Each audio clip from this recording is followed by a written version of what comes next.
एष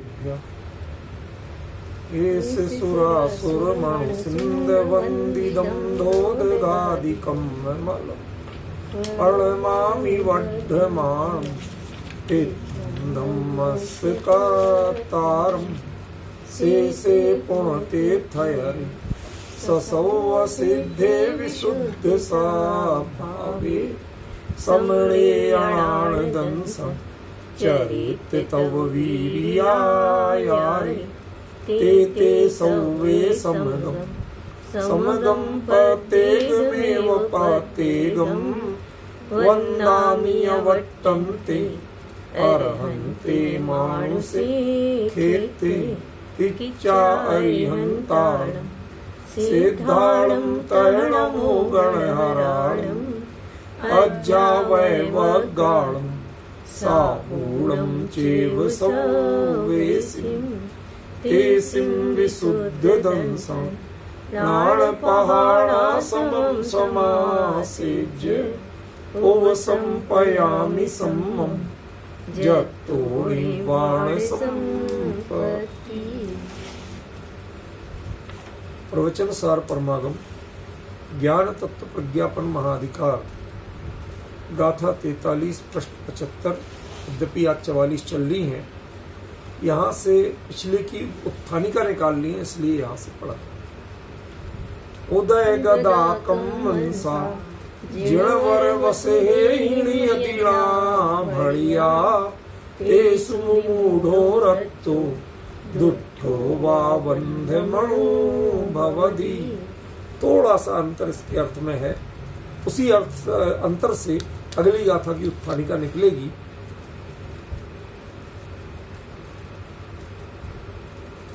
जिणवर वसे हिम उदय गदा कमंसा अणियदिना भड़िया। जो जिनेंद्र भगवान ने, अब यहाँ भड़िया एक्चुअली पहले है, जो जिनेंद्र भगवान ने बोला है माने दिव्य ध्वनि हुई है, वो उसके माध्यम से उदय गदा कमंसा, जो उदय में आए हुए कर्म के अंश हैं, वो नियतिना, वो अपनी नियति से आए। अब ये नियति क्या है? ये नियति है पहले 16 कारण भावना भाई, उसके कारण जो तीर्थंकर प्रकृति बंधी, और वह प्रकृति उसका आप क्षय नहीं कर सकते, किसी तप आदि या साधना से क्षय नहीं कर सकती। वो जितने समय के लिए बंधी, आयु कर्म के साथ वो पूरी उदय में रहेगी और अपना काम करेगी। कोई भी तप, संयम, प्रभाव, साधना उसको प्रभावित नहीं कर सकती। समझ में?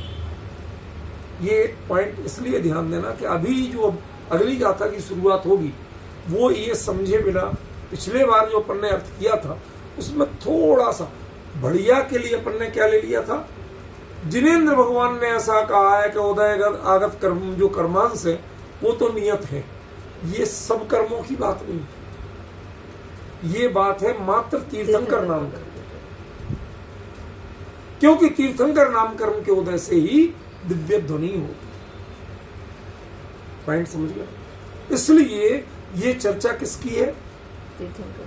अब ये बढ़िया अकेली क्रिया नहीं है, तीर्थंकर के जो वचन है, तीर्थंकरों के द्वारा जो कहा गया है, वो उदय में आगत कर्मों के अंश के द्वारा नियत था। कोई नहीं बदल सकता था, तीर्थंकर भी नहीं बदल सकता। क्या सिनेरियो चेंज हो रहा? बात तो थी ज्ञान तत्व प्रज्ञापन की, अधिकार तो ज्ञान तत्व प्रज्ञापन का है ना, बात करना थी ज्ञान तत्व प्रज्ञापन की, और इसमें उदय आगत कर्मांशों की बात क्यों कर रहे थे? कहते महाराज, जब आप वीतरागी हो, सर्वज्ञ हो, केवली हो गए, आपका ज्ञान पर से प्रभावित ही नहीं है, कोई लेना देना नहीं है, तो एक बात तो बताओ कि फिर ये आप बोलते क्यों? जो धर्मोपदेश होता है, जिसके कारण आपका तीर्थंकर पना है, ये क्यों करते जब वीतरागी हो चुके? समझे, एक प्रश्न तो उठना स्वाभाविक है। तो आचार्य कहते हैं कि भगवान का उत्तर क्या आया, जो भड़ीदा जो दिव्य ध्वनि हो रही है ये उदय में आगत कर्मांशों के द्वारा हो रही है और जिनवर वृषभ उसमें एक माध्यम मात्र है, वो उसके वक्ता नहीं, समझ में। और ये एक ऐसा नियोग है, नियति है कि तीर्थंकर प्रकृति उसमें आप बांधते समय तो भावना करके बांध सकते हो, लेकिन किसी भावना से किसी साधना से उसे छोड़वा नहीं सकते, समझ गए। तो फिर क्या कहते हैं, उसमें जो विमूढ़ है, राग करता है, द्वेष करता है, उसके अब ये तेसु कौन है, तेसु कौन है, तीर्थंकर के दर्शन और तीर्थंकर के प्रवचन,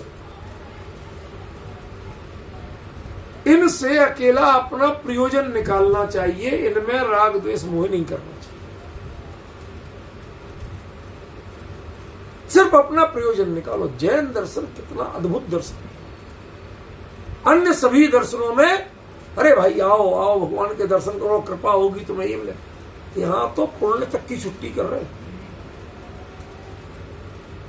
क्या आप रोज प्रक्षाल पूजन करते हो, पुण्य बढ़ेगा? तुम्हें संसार में रहना, बंद का अनुभव करना है तो सोचो, करो राग उनमें, अन्यथा क्या करना है, एक काम कर, और वो क्या काम है, उनसे जो तुम्हें ग्रहण करना है, जो अपना हित समझना है, समझ के अपना लोटा छानो, पियो और जाओ। कुएं से पानी लेके आपने लोटा छान के पी लिया, कुएं को धन्यवाद करते हो, कुएं से राग करते हो, द्वेष करते हो, लेकिन पानी पीते हो कि नहीं? हमारी गड़बड़ी क्या है, कभी ऐसा करना कि जो कुआं मिले उसको पहले ढोक देना, फिर उससे कहना अरे धन्य हो आप जो मुझे मिल गए, वरना मैं तो प्यासी रह जाती, मैं आपका उपकार कैसे मानूं? उनकी स्तुति करना, खाद बना लेना, कभी हृदय हो तो बना लेना ये कुआं की स्तुति, समझ गए ना। अन्नमती हो तो कुआं पूजन वगैरह सब होता है ड्रामा, तो बना लेना कुआं की स्तुति, और वो स्तुति पढ़ के सब कुछ करके धन्यवाद ज्ञापन करके और चले जाना, लेकिन पानी मत पीना। तो इसे क्या कहोगे, बुद्धिमानी या मूर्खता? मूर्खता है, सरीखा मूर्खता है। और यदि वो कुआं बनवाया क्यों गया था, कि किसी प्यासे की प्यास बुझाए,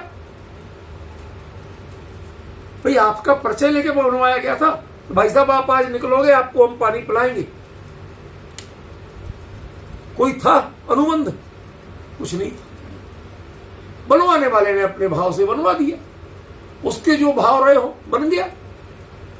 ऐसे ही तीर्थंकर के दर्शन और प्रवचन क्या है, वो आपके निमित्त नहीं बने थे, आपका भाग्योदय जो पुण्योदय जो कुछ भी कहे, वो जो आया और मिल गया ये अलग चीज है।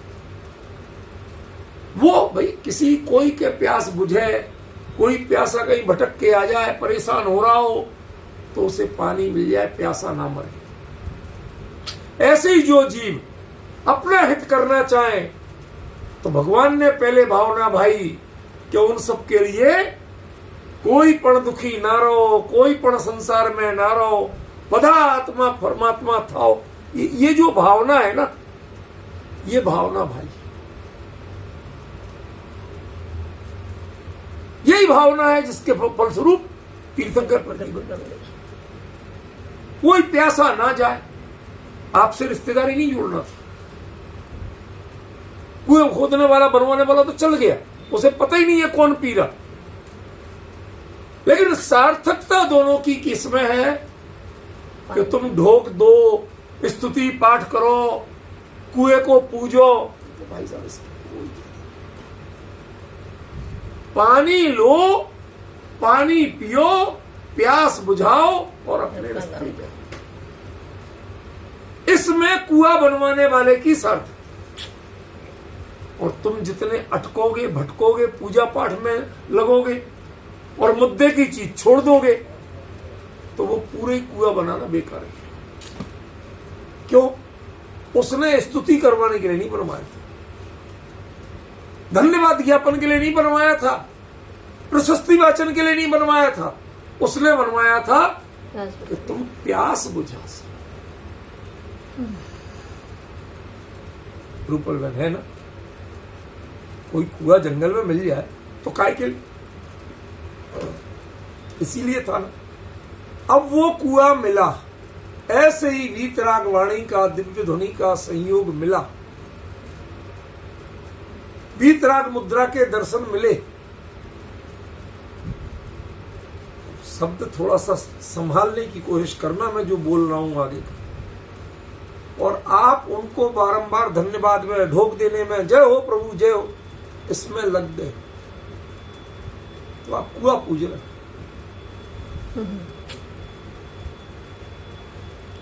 कौन बंध का अनुभव करेगा? भगवान आप ही कल्याण करोगे। आपके दर्शन हो गए, अब तो सब पाप कट ही जाएंगे।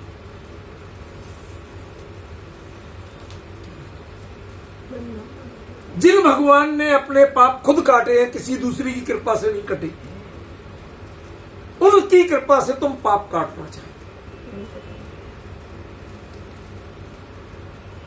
बात समझ रहे हो क्या कह रहे हैं? इसलिए उनमें विमूढ़ होने वाला, राग करने वाला, द्वेष करने वाला वो इतना समुदाय बैठा है। कौन मोक्ष नहीं जा रहा? कि जो इनमें मोह राग द्वेष कर रहा वो मोक्ष नहीं जा रहा। और भगवान के ने जो कहा है, जो दिव्य ध्वनि हुई है, वो दिव्य ध्वनि नहीं दिला उदय में आए हुए कर्मांशों के द्वारा हुई है, भगवान ने नहीं की। भगवान को करता मत समझ लेना, हुई है, कही गई है, ये सही है। माध्यम बन रहे थे वो, ये सही है, लेकिन खरेखर की किसने है? उदय में आगत कर्मांशों के द्वारा की गई।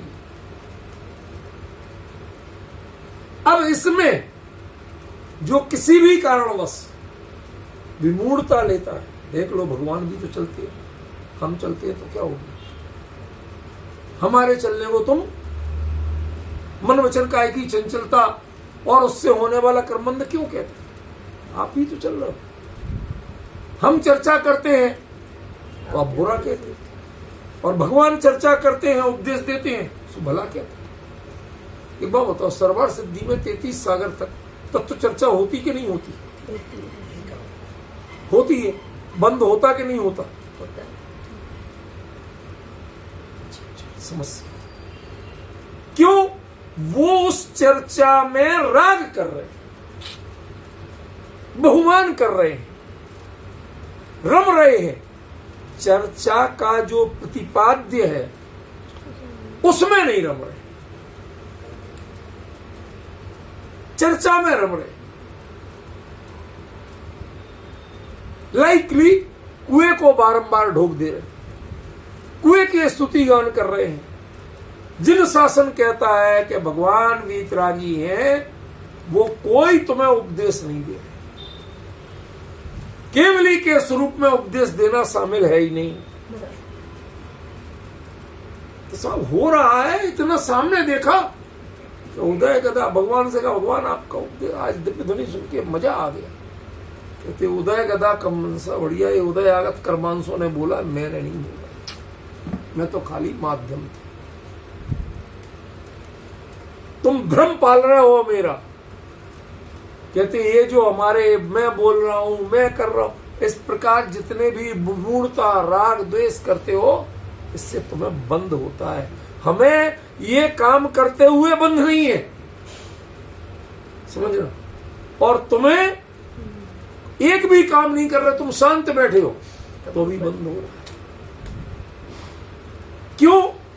क्योंकि बंध का कारण ये जो बाहर की क्रियाएं हैं ये नहीं है, असल बंध का कारण मोह राग द्वेष का।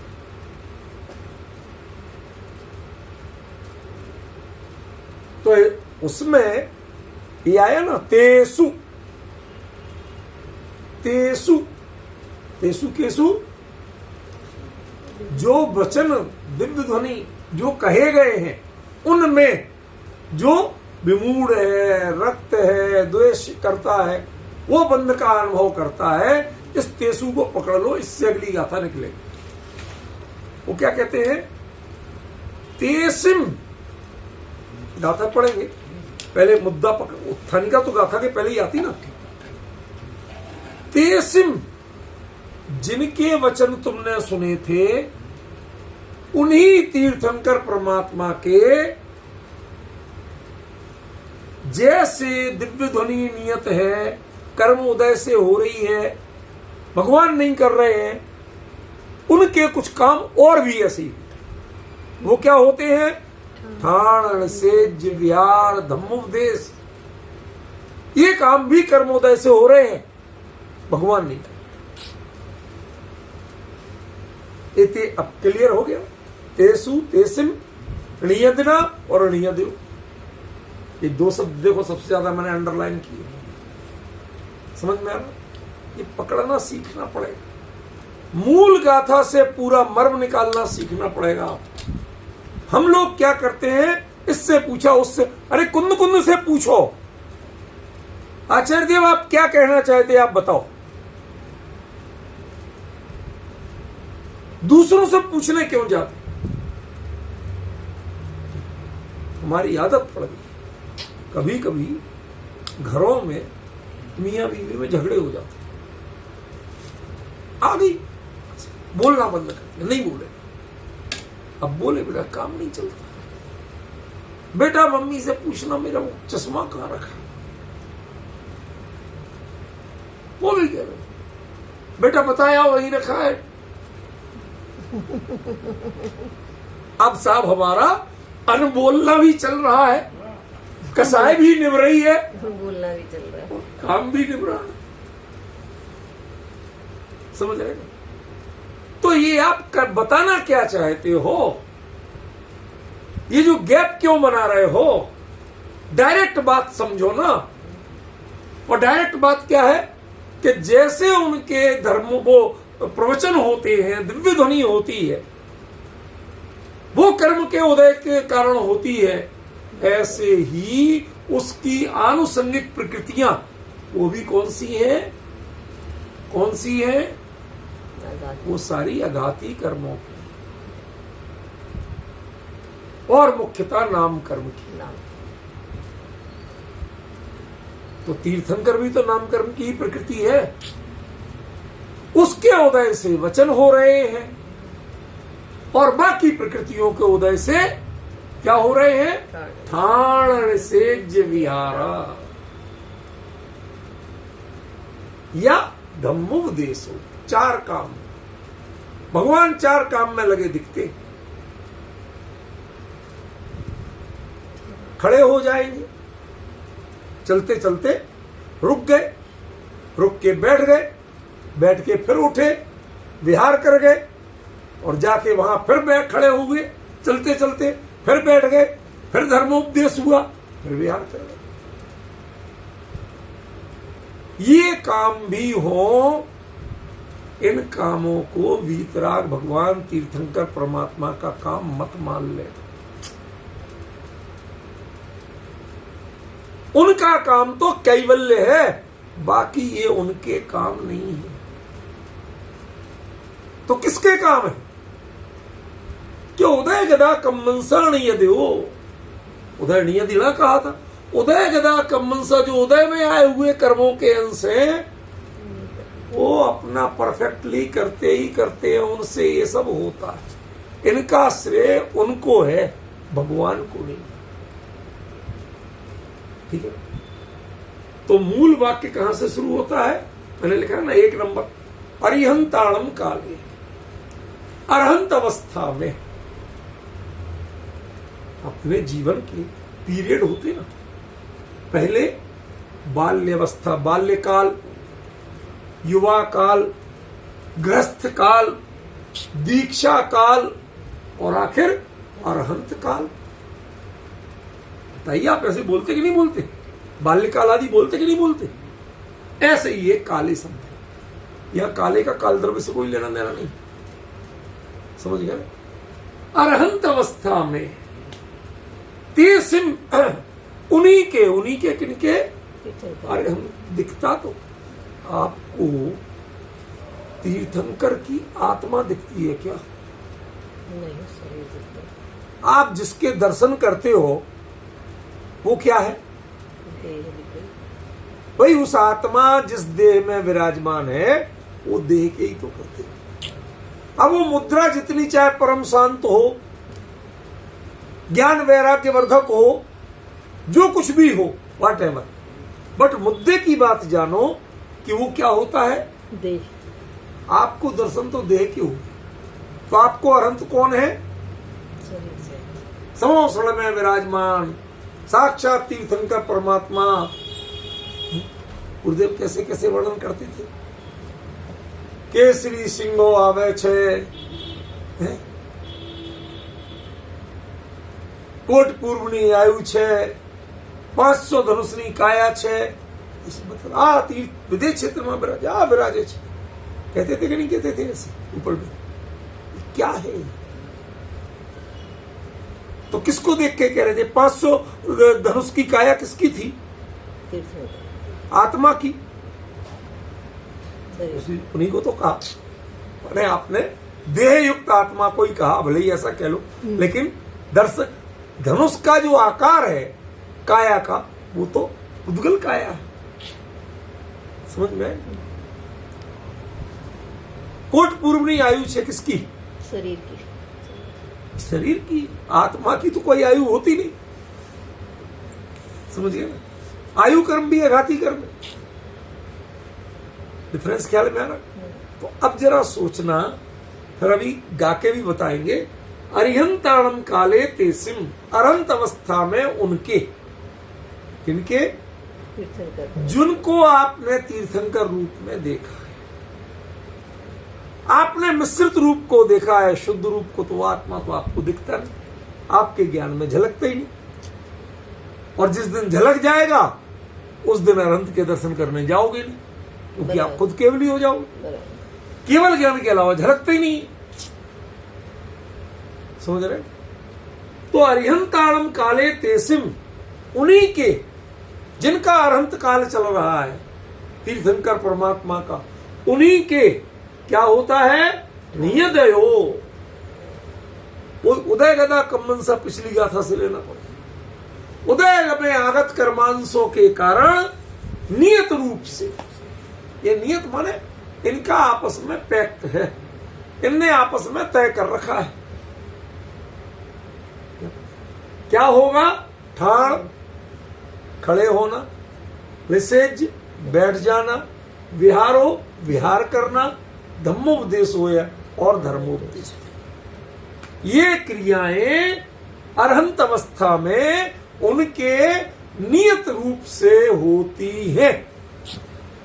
अब यहां ध्यान रखना, नियत शब्द का अर्थ जिसने निश्चय ले लिया, नियम ले लिया, अब मैं गारंटी से कहता हूं उसने अर्थ गलत कर दिया। अरिहंतों का कोई नियम नहीं है, अरिहंत ये काम नहीं करते। कई चीजें आप नहीं चाहते हैं, उसमें श्रेय आपका है ही नहीं, रोल आपका है ही नहीं, होती है तो क्या करें? एक ऐसे समझना, इसके लिए दृष्टांत दिया है दूसरे ग्रंथों में इसी बात के लिए कि आपने कई बार सुनी होगी दुनिया की किस्से कि किसी को, लड़की को कोई भूत आ गया। अब वो मर्दों वाली आवाज में बोल, उसने लेके एक हाथ को उठा के पटक दिया, मार दिया, दीवार से दे मारा। अब बताओ, कोई चोट लग गई, सिर फट गया किसी, अब उसको कितनी सजा दोगे लड़की को? इसने किया ही नहीं, इसने किया ही नहीं। किसी को हिप्नोटाइज करके आपने कोई अपराध करा लिया, प्रूव हो जाए कि ये हिप्नोटाइज थी, तो कोई सजा मिलेगी उसे?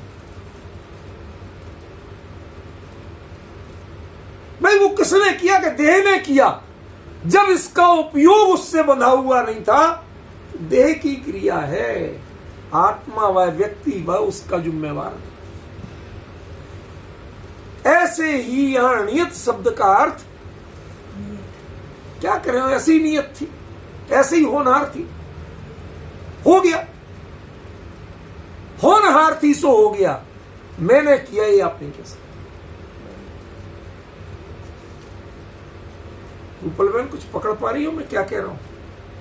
एक आचार्य ने इसका नियत का अर्थ नियम से कहा और एक आचार्य ने इसका अर्थ निश्चय से कहा, लेकिन है क्या? नियत। होनहार ऐसी है, इसलिए ऐसा होता है, कोई नहीं करता इसमें। ना तो जड़ कर्म को आप सीधे सीधे कह सकते हो और ना है नहीं। उनका उदय आता है, उनका उदय के साथ इनका आपस में संबंध है कि ऐसा उदय आएगा तो ऐसा पुद्गल का प्रणमन होगा। शरीर क्या है? वो भी पुद्गल। भाषा वर्णना क्या है? वो भी पुद्गल है। और कर्म क्या है? वो भी पुद्गल है। उसके पुद्गल के उदय से पुद्गल में प्रणमन होगा।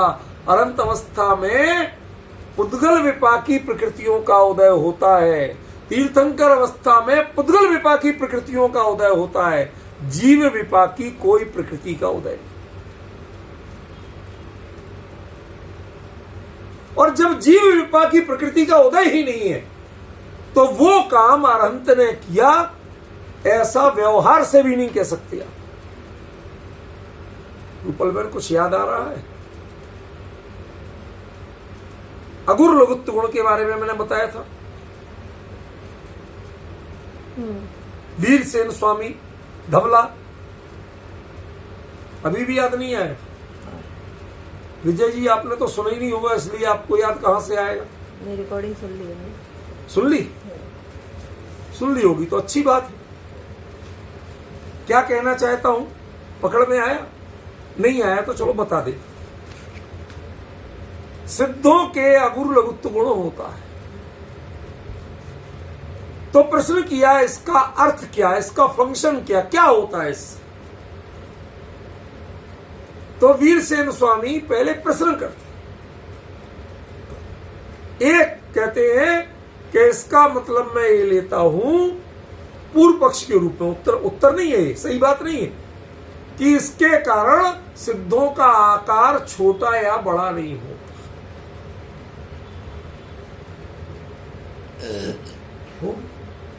दूसरी प्रश्न करते हैं इसके कारण उनका वो हल्का या भारीपना नहीं होता।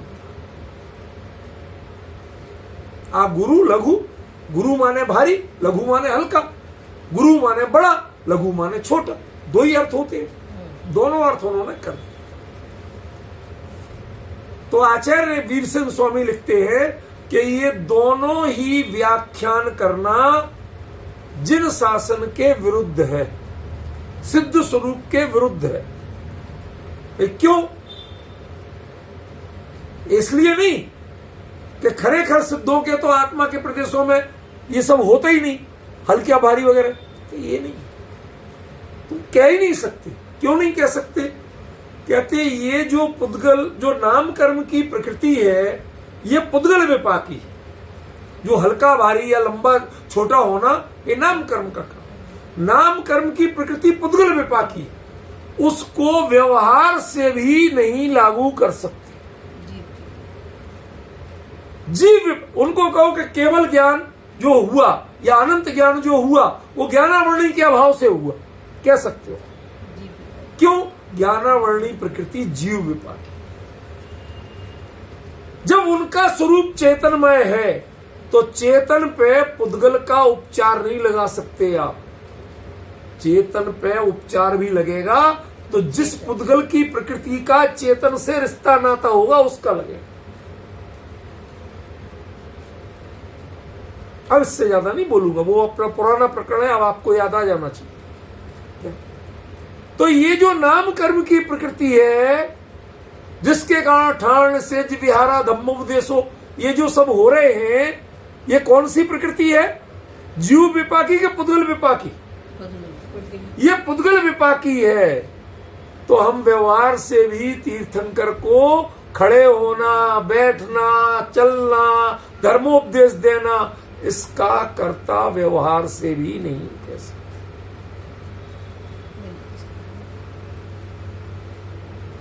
पॉइंट समझ में आया? आया? देखो, आज तो हम सिंपल अर्थ कर रहे हैं, कल से इसके विशेषार्थ का चलेगा। अभी तो शब्दों से समझो कि अरहंत अवस्था में उनके ये कार्य नियत से होते तो हैं, लेकिन नियत से होते हैं, नियम से नहीं होते, निश्चय से नहीं होते। नियत ऐसी है, नियति शब्द जो है ऐसे ही है, नियम से कहेंगे, होनहार ऐसे ही है। नियम और निश्चय कहने में भगवान का जुड़ाव आएगा कि हाँ, भगवान किसी रूप में तो करते हैं। व्यवहार से भी नहीं कह सकते आप भगवान, क्योंकि प्रकृति पुद्गल विपाकी और प्रभु अपने निजानंद रसलीन है, इसलिए उन पर व्यवहार भी लागू नहीं पड़ता। अब बताओ, तीर्थंकर की दिव्य ध्वनि होती है कि नहीं होती है? रूपल बहन सबसे ज्ञानी, तो वो हाँ भी कहते हैं। अब समझ लो, तुम सामने वाले को फंसा दिया। अब तुम तय करो, हमने कहे आप हाँ कि हमने कहा तो था कि नहीं है उत्तर, मैंने ऐसे भी तो कहा था। इनको कोई फंसा के बताओ तो जाने। ये तो हंसी की बात। थोड़ा विषय जब गंभीर हो जाए ना, थोड़ा सा ये मनोविज्ञान है और कुछ नहीं है। हमें किसी के बारे में कोई कमेंट्स करने का शौक नहीं। मुद्दे की बात समझो। तीर्थंकर के धर्मोपदेश दिव्य ध्वनि होती है कि नहीं होती है? नहीं। तीर्थंकर के होती है, तीर्थंकर के नहीं होती है। तीर्थंकर माने, तीर्थंकर नाम किसका है? नाम कर्म की प्रकृति, तो उसके होती है, उससे होती है। लेकिन जिनको हम तीर्थंकर के रूप में पूज रहे हैं, अब डिफरेंस ख्याल में है। उसके नियत है कि जब उसका उदय आएगा तो ये सब हरकतें होंगी। लेकिन उस तीर्थंकर के कारण से नियत है, इनके साथ नियत नहीं है। क्यों? इन्हें मतलब ही नहीं, इन्हें लेना ही देना नहीं। कौन उठा, कौन बैठा, किसने विहार किया, किसने धर्मोपदेश दिया, भगवान से पूछो। भगवान थोड़े पैर वैर दबा दे, इतने आप विहार करके आए, पूछते हो? और यदि विकल्प भी आ जाए तो कौन कहलाओगे? स्क्रू ढीला है। विकल्प भी आ जाए, मानते हो कि नहीं? इसलिए नहीं कि भगवान थकते नहीं है, इसलिए नहीं। वो अनंत बल के धनी है, इसलिए नहीं। ये मुद्दा नहीं है। खरेखर भगवान विहार करते ही नहीं। पैर दबाओगे, पैर किसके हैं? देह के हैं। पैर भगवान के हैं का जो दबाओगे। तुम भक्ति भगवान की कर रहे हो और दबाना पैर चाहते हो जो उनके है ही नहीं। इसका मतलब तुमने भगवान को आज तक जाना ही नहीं।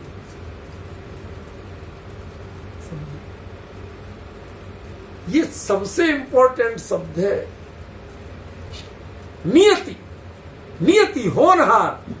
ये उनके दो पुद्गल द्रव्यों के परस्पर निमित्त नैमित्तिक संबंध ऐसे ही है। उधर नाम कर्म की प्रकृति का उदय आएगा और इधर पुद्गल परमाणु जो देह रूप में है वो अपना फंक्शन करेंगे। लेकिन ना देह अरहंत है और ना कर्म का उदय अरहंत को आता है। वो पुद्गल विपाकी प्रकृति है, पुद्गल में आएगा। हम तो अरहंत चेतन को मानते कि puद्गल को मानते? चेतन। जब चैतन्य रूप को अरहंत माना है तो फिर उसके उदय कहां से आ जाए? समझ में। कभी ऐसा हो कि आप बैठे हो शांति से मंच पे और कोई व्यक्ति आपके लिए विरोध करने के लिए काला रिबन लगा के आया, तो आपकी सभा में काला रिबन लगा के कोई आया, आपने ना तो उसका रिबन देखा, ना उससे विरोध समझा, आया था बैठा होगा, हमें क्या लेना, हम उससे प्रभावित ही नहीं है। जब तो तू कितने ही रिबन लगा के आए, काले काले कपड़े पहन के आए, जब मेरा क्या जा, मुझे परवाह ही नहीं। अरे परवाह नहीं है, ये शब्द कहना भी थोड़ा कमजोर है। परवाह नहीं है, इसके दो रूप होते हैं।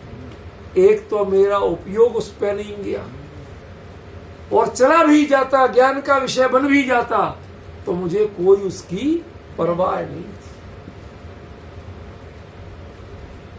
ऐसे ये कर्म के उदय आते हैं, उनके उदयागत कर्मांशों के कारण नियत रूप से ये सब क्रियाएं होती हैं।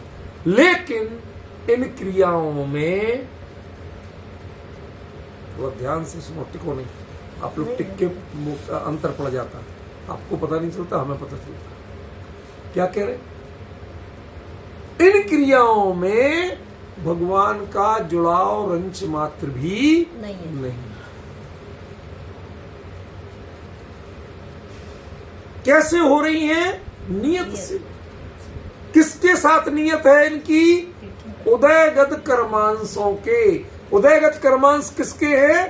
तीर्थंकर आदि अघाती कर्म की प्रकृतियों के। आपको प्रॉपर उत्तर देना आना चाहिए, ठीक है?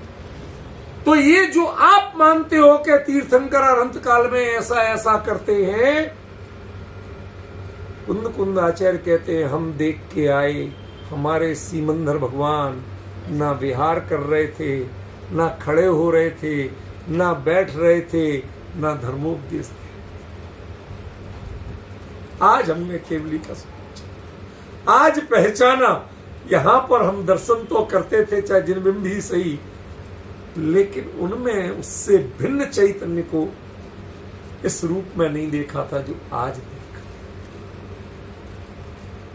कर्म प्रकृतियां अपना फंक्शन कर रही हैं, देह का फंक्शन अपना हो रहा है, और भगवान उसी काल में अत्यंत वीतरागी स्वरूप में। अब देखो जो गुरुदेव कहते थे बारंबार, स्वरूपे डूबेला नमन तुझने वो जिनवरा। कैसी देह है, कोई वर्णन नहीं। स्वरूप में समाये हुए हो बस हमें। हमारे लिए अनंत कौन है, हमारे लिए जिनवर कौन है? जो अपने स्वरूप में लीन है। बस आपको उनके दर्शन हुए कभी? आपके लिए छत्र चमर भामंडल है, सिंहासन कमल, सबके दर्शन, गंधकुटी के भी दर्शन, अरहंत के दर्शन हुए। वो अरहंत का काल है, वो दैहिक क्रियाओं का काल नहीं है। अरहंत के दैहिक क्रियाएं होती नहीं है, अरहंत दैहिक क्रियाओं के करता नहीं होती। वो तो वीतरागी केवली माने मैं अकेला रह गया, मैं मेरे में रह गया, मैं मेरे में मग्न रह गया, मुझे पर का विकल्प ही नहीं आया, मुझे किसी का पता ही नहीं चला। वो कैवल्य का थोड़ा थोड़ा शब्दों में पूरा रूप नहीं आता, सांकेतिक। अब फिर पूछा कि ऐसा कैसे हो जाएगा साहब, कि कर्म के उदय से हो रहा है साहब, हमने कुछ किया ही नहीं। कहते भले आदमी ऐसे तो छदमस्तों के भी हो जाता है, वो तो केवली है। किनके? मायाचारो वित्थीणम, स्त्रियों के मायाचार की। ये शब्द थोड़ा सा समझने लायक है। क्यों? क्योंकि आधी आबादी को तुरंत लगता है कि साहब ये तो अब कुंद तो जेंट्स थे, पुरुष थे, उनने मार दिया कमेंट्स। आचार्य के मैं आपको वाक्य बताता हूं, वो पढ़िए। जैसे ना आचार्य लिखते हैं टीका में, देखिए अगले पेज पे, मायाचारो वित्थीणम, मायाचार एवं स्त्रीणाम इति तथा ही स्पष्टीकरण करते हैं। यथा स्त्रीणाम स्त्री वेद उदय सद्भावात प्रयत्ना भावेपि मायाचारः प्रवर्तते। देखो दो रूप है। पुरुष मायाचार करेगा तो उसे सोच के करना पड़ेगा, ट्रेंड होके करना पड़ेगा, मानसिकता बनाना पड़ेगी। क्यों?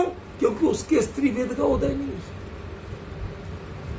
लेकिन जिन्हें स्त्री वेद का उदय है उनके लिए सोचना नहीं है, कुछ करना नहीं है, ऐसा होता है। मैं आपको बताऊं, सच बता रहा हूं, आज बड़े अपने जीवन की बात बताता हूं, कोई नाराज नहीं होना और कोई खुश मत हो। मैं बहुत मामले में नितांत बुद्धू सिद्ध होता। बुद्धू माने केवल ज्ञानी होता है वैसे, पर वो अर्थ नहीं कर रहा हूं मैं। बुद्धू माने अकल नहीं। क्यों? ये लोग ये तुरंत अरे वो इसलिए कह रहे हैं, उनके इस बात का मतलब ये है, ऐसा तो उन्होंने कहा ही नहीं। अरे आप नहीं जानते। क्यों? क्योंकि हम भी ऐसे कभी किए बैठे हैं। हम इन भावों से सुपरिचित हैं, इसलिए दूसरे के भावों को जान जाते हैं। और आप बुद्धू क्यों कहलाते हो? क्योंकि आप इन भावों से परिचित ही हैं, इसलिए आप नहीं पहचानते। हम जीवन में अनेकों बार बुद्धू बने और हमने स्वीकार किया, भैया देवी हमें नहीं आता कुछ, हम तो बुद्धू। सीधा सीधा कह देते हैं, सीधा, अरे आप तो सीधा कह आते, सारा काम बिगाड़ा। ये आए दिन सुनना पड़ता। और ईमानदारी से कह रहा हूं, जिनवाणी पे हाथ रख के, मैं बड़ी ईमानदारी से स्वीकार भी करता हूं। हमें तुम्हें पता कैसे चल जाता? हम भी दुनिया भर के पढ़े लिखे, हमें समझ में क्यों नहीं आता? कहते आपने शास्त्र पढ़ा है, हमने लोक पढ़ा।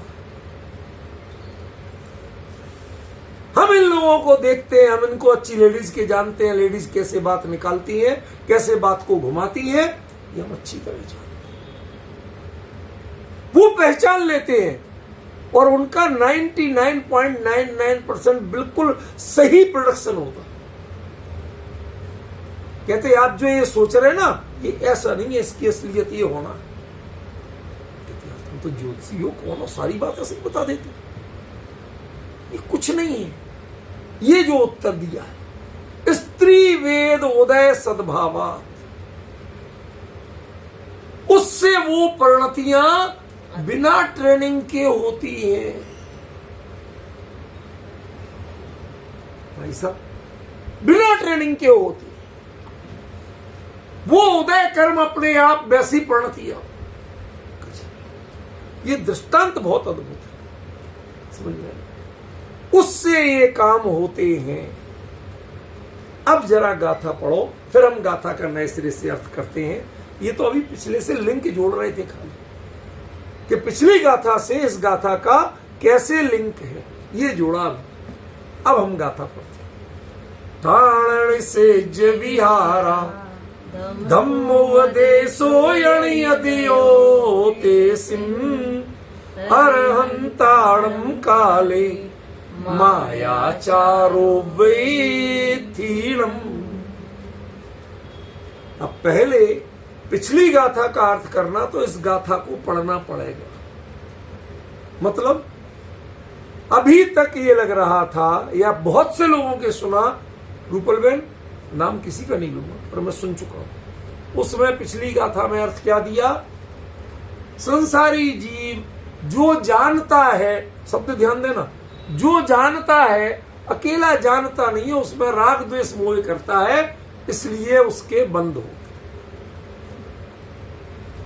हिम्मत पचा सको विजय जी, तो मैं बम विस्फोट जैसी बात कर रहा हूं आज।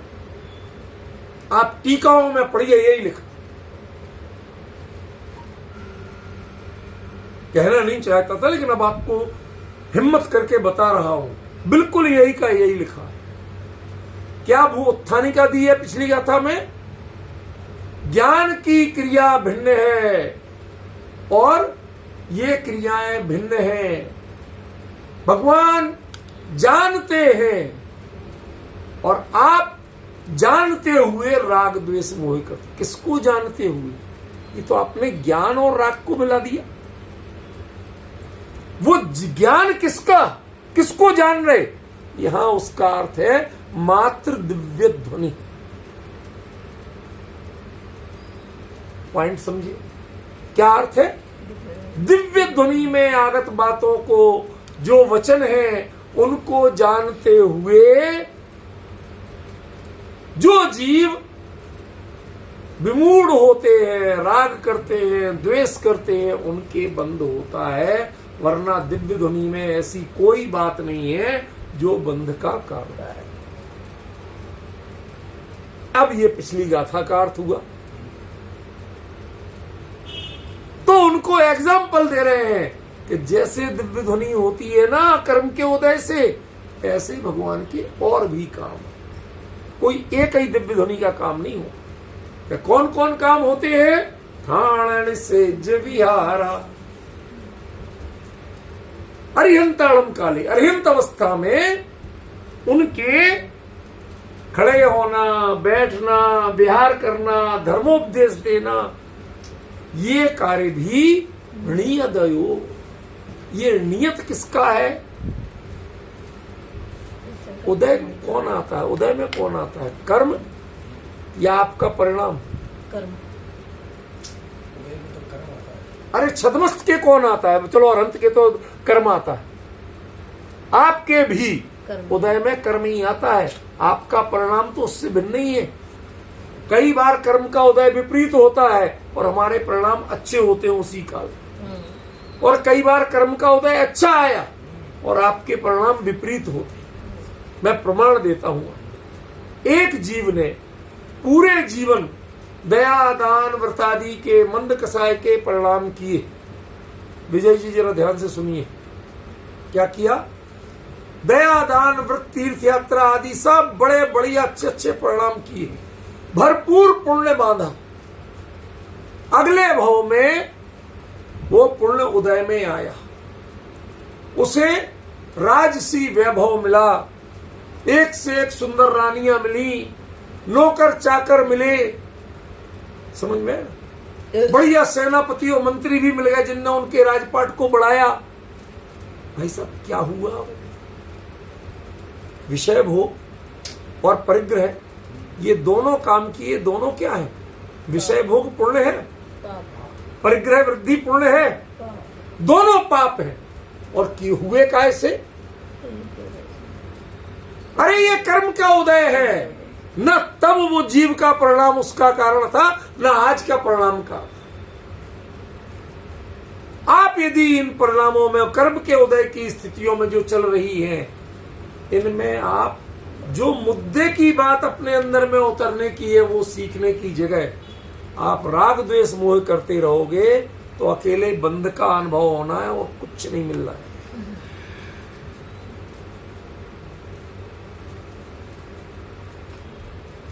जरा गहराई से विचारिए, क्या कह रहे हैं आचार्य जी। भगवान की वाणी सुनने जो गुरुदेव क्या कहते थे, मैंने की भांति आंखें फाड़ फाड़ के टकटकी बांध के देख रहे भगवान को, पलक झपकाना भूल गए। जब कुंद कुंद गए होंगे तो शायद वो भी पलक झपकाना भूल गए हों, वीतराग परम शांत मुद्रा देख के। लेकिन भगवान से पूछा, भगवान अब तो हम चौथे काल में आ गए, साक्षात केवली का पादमूल भी पा लिया, आपके दर्शन भी कर लिए, साक्षात आपके प्रवचन भी सुन लिए, अब तो मैं इस भाव से जा पाऊंगा कुछ काम में, अब तो बाधा नहीं आएगी। कहते, अरे कुंद कुंद, ये करता नहीं है, मैं वो नहीं हूं जिनको तुम देख रहे हो, इनसे इसका कोई लेना देना नहीं है। ये कर्म के उदय के कारण ये क्रियाएं स्वतंत्रपणे परिणम रही हैं, ना सीमंदर को इससे लेना देना है, ना इससे कुंद कुंद का भला। आपका भला आपके अपने पुरुषार्थ की जाति के परिणामों से होगा। ये चीज सुन के जो तक, यदि आपने मेरा बहुमान किया, ये देह का बहुमान, वचनों का बहुमान, ये जो कुछ किया, बंधम अनुभवदी, आप बंध का अनुभव करोगे। और ये जो बारंबार शास्त्र लिखे, इतने जीवों का कल्याण हो, कैसे भी जीव समझे, बंधम अनुभवदी है, इनमें मोक्षम अनुभवदी नहीं। विजय जी हिम्मत करिए, हम तीर्थ वंदना को जा रहे हैं। कितने हृदय में भाव बदलते हैं। शादी को जा रहे हो तो दूसरी भाव, टूर बना रहा हो, टूरिस्ट प्लेस पे जा रहे हो तो अलग ही परिणाम हो। ड्रेस अलग रखी जाती कि नहीं? क्यों? किसी समुद्र तट साइड घूमने जा रहे हो, एरिया गर्म ही होता है हल्का फुल्का, तो सब बरमूडा रखते हैं, ड्रेस के नाम पे टी शर्ट रखते हैं, थोड़ा गोगल्स वगैरह लगा लेंगे, एक आध कैप रखते हैं। क्यों भाई साहब? विजय जी बहुत खुश हो रहे हैं, अनुभवी जीव है ना।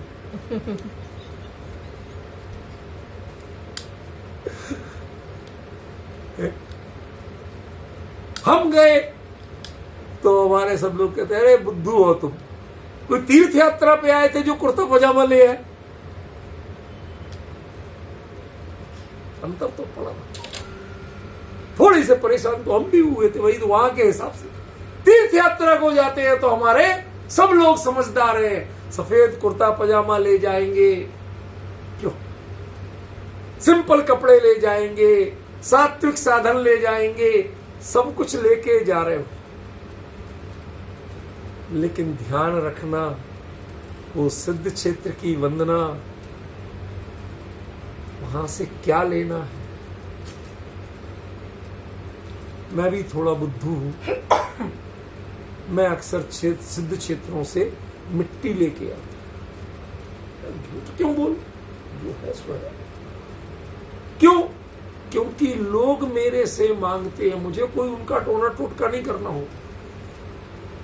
जब मंगल कलश आदि बनते हैं मंदिर के, वेदी शिलान्यास, मंदिर शिलान्यास या कोई विधान, तो उनमें नियम है कि सिद्ध निर्वाण क्षेत्र की मिट्टी डाली जाए। क्यों डाली जाए?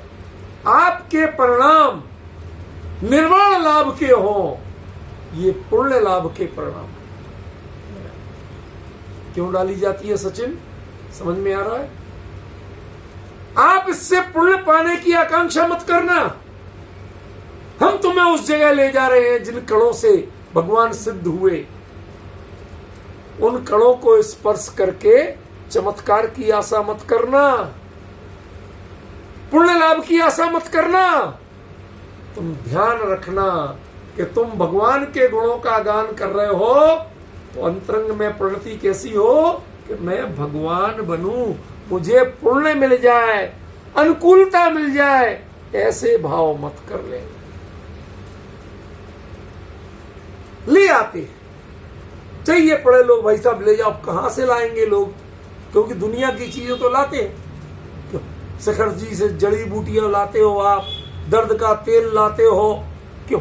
ये लेडीज दुनिया भर की साड़े, आजकल कपड़े का वहां बहुत जुगाड़ हो गया, सब लेके आ जाते हैं।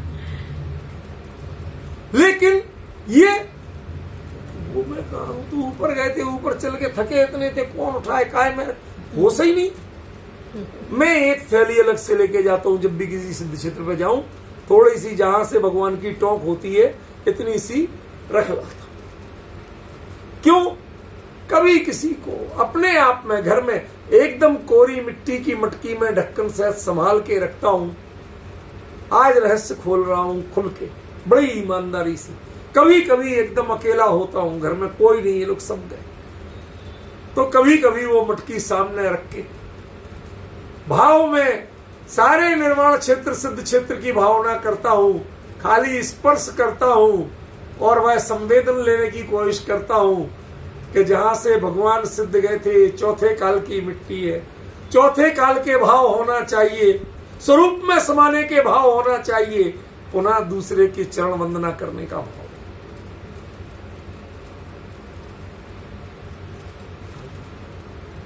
वो मिट्टी मटकी यूं पकड़ लेता हूं ऐसे हाथ, और भाव कहां कहां जाते हैं, कहां कहां तक पहुंचते हैं। सच बताऊं, आज जिनवाणी पे हाथ रख के ईमानदारी से कह रहा हूं, आज तक ये नहीं हुआ कि इससे मुझे कोई पुण्य बन जाए, इसके छूने से मेरा कल्याण हो जाएगा, ये नहीं। यदि भाव भगवान के वहां इस कण पे बैठ के वहां खड़े होके भगवान ने अपने स्वरूप का ध्यान किया हो, तो हमें ऐसे भाव जगे, ऐसी परिणति प्राप्त हो। ये डिफरेंस बता रहा हूं आपको। जब वो मिट्टी का कण छूने में आपके परिणामों में अंतर हो सकता है, वो मिट्टी का कण नहीं बोल रहा है, ये सारा दिमाग तो आपको चलाना है। लेकिन भगवान की वो जो दिव्य ध्वनि है वो तो यही बात बता रही है कि स्वरूप में समाओ, कल्याण नहीं होगा, नहीं तो पर की चिंता मत करो, पर की शरण में मत जाओ, कभी कल्याण नहीं होना। मेरी शरण में आने से भी कल्याण नहीं। तुम पढ़ते हो चत्तारी शरणम पवज्जामि, 4 की शरण में जाता हूं। कैसे? 4 ने जिनकी शरण ली हुई है वो शरण समझने की अकल हो तो 4 की शरण में जाओ, और ना 4 की शरण में जाना आपकी नादानी है।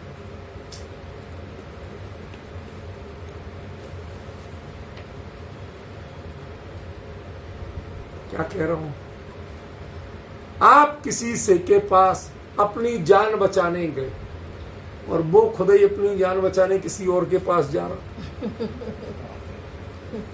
यहां आके मैं क्या करूंगा भाई, ये तो खुद ही खतरे में है। समझे? मैं 4 की शरण में गया, अनंत भगवान की शरण में गया, अनंत भगवान स्वरूप की शरण में। मैं सिद्ध की शरण में गया, सिद्ध भी स्वरूप की शरण में थे। मैं आचार्य की शरण में गया, आचार्य देव भी अपने बारंबार स्वरूप की शरण में जाने के लिए बेचैन थे, उसके ही प्रयास में थे। कोई आपकी बात सुनने को तैयार नहीं था। जिनवाणी माँ के पास गया, भगवान माते आप तो बताओ, कि बताया तो है कि स्वरूप की शरण में जाओ। मेरा तो एक एक शब्द, एक एक भाषा वर्णना वो सिर्फ स्वरूप का गान करती है, वो पर का गान करती है। जब चारों जिसकी शरण में जा रहे, वो शरण तुम नहीं ले पाए और इनके पैर पकड़ के बैठे रहे, समझदार हो कि बेवकूफ?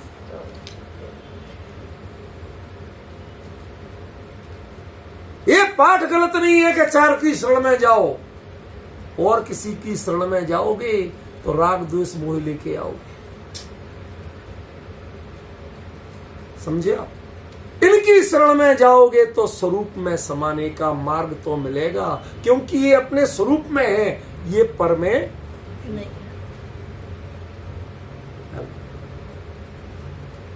कल आपको समो शरण में ले चलो, भगवान के साथ विहार कराऊंगा। भगवान की वाणी साक्षात कैसे आ रही है, एक एक दृश्य आपको सामने दिखेगा।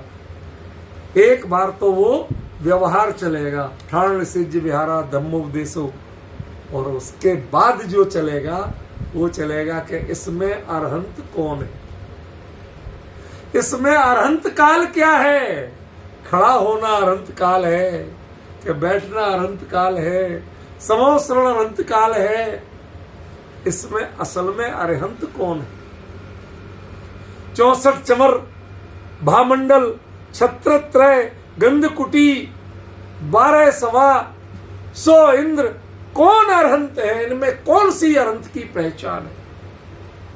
पहले तो व्यवहार पक्ष चले, आपको उसका आनंद मिलेगा। वास्तव में समोसरण क्या होता है, एक एक चीज का प्रभाव क्या होता है, निमित्त नैमित्तिक रूप से कहें, जैसे कहें, वो सारा चलते हुए धीरे धीरे बढ़ते हुए हम अरहंत के पास पहुंचेंगे, और फिर अरहंत रूप को जो पहचानेंगे तब समझ में आएगा। जो इस प्रवचन सार में कहा, जो जान दिए हम तम दब्बत गुणत पज्जते, सो जान दिए पणम मोहो खलु जादी, तब अर्थ समझ में आएगा कि वो गाथा क्या कह रही थी। समझ रहे हैं? ये है इसका भाव। आज समय हुआ, यहीं तक रखते हैं, कल की चर्चा के लिए हम इंतजार करें।